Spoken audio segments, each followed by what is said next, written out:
Bonjour, je suis Gaël Turine, photographe, et je reviens d'un reportage pour le magazine Géo sur la ligne de chemin de fer entre Abidjan, Ouagadougou et la frontière burkinabé avec le Niger. Et j'ai fait ce voyage avec le journaliste Yoann Gourlet.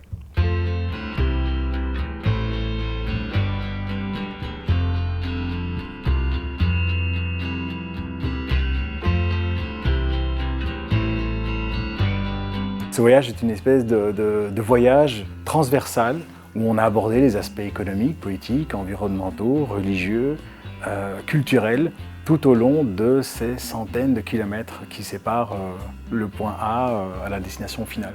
Ce train nous permet en fait d'aller faire ce voyage et d'aller chercher tout ce que l'on a besoin, tout ce que l'on veut intégrer dans le sujet, mais c'est vrai qu'au départ c'est plutôt un prétexte. Le profil moyen des voyageurs est plutôt familial. Parce qu'en fait, il y a aujourd'hui en Côte d'Ivoire un problème grandissant d'insécurité sur les routes. Donc entre les coupeurs de route, les possibles incursions de djihadistes, islamistes venant du Burkina Faso et des problèmes, on va dire, d'insécurité plus généraux à la région, eh bien, de plus en plus de familles préfèrent utiliser le train plutôt que de voyager en bus.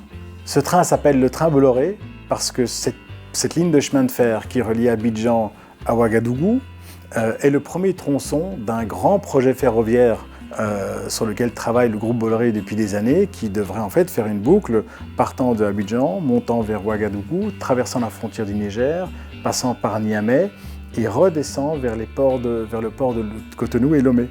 Puisque le train appartient au groupe Bolloré et que l'on sait que le groupe Bolloré entretient des rapports un peu tendus avec la presse, eh bien, il y a une interdiction formelle et absolue de photographier dans ce train, alors que finalement il n'y a aucun enjeu stratégique quel qu'il soit, c'est simplement que les critiques à l'égard de la politique du groupe Bolloré sont assez systématiques dans la presse, et donc pour prévenir tout ça, il y a une règle qui prévaut, c'est interdiction formelle de photographier. Comme on sortait régulièrement du train pour aller voir ce qui se passait dans les villes et villages aux alentours, c'est là qu'on récolte le gros de la matière.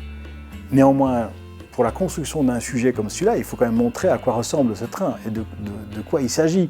Donc à l'intérieur du train, j'ai un peu feinté et j'ai travaillé avec mon iPhone. J'ai réussi en faisant des photos de paysages au travers de la vitre à décaler un peu l'appareil photo, c'est-à-dire en décalant un peu mon téléphone, à faire des photos d'ambiance à l'intérieur des voitures, mais c'était extrêmement compliqué. D'ailleurs, les Ivoiriens et les Burkinabés ne peuvent absolument pas faire ne fût-ce qu'un selfie.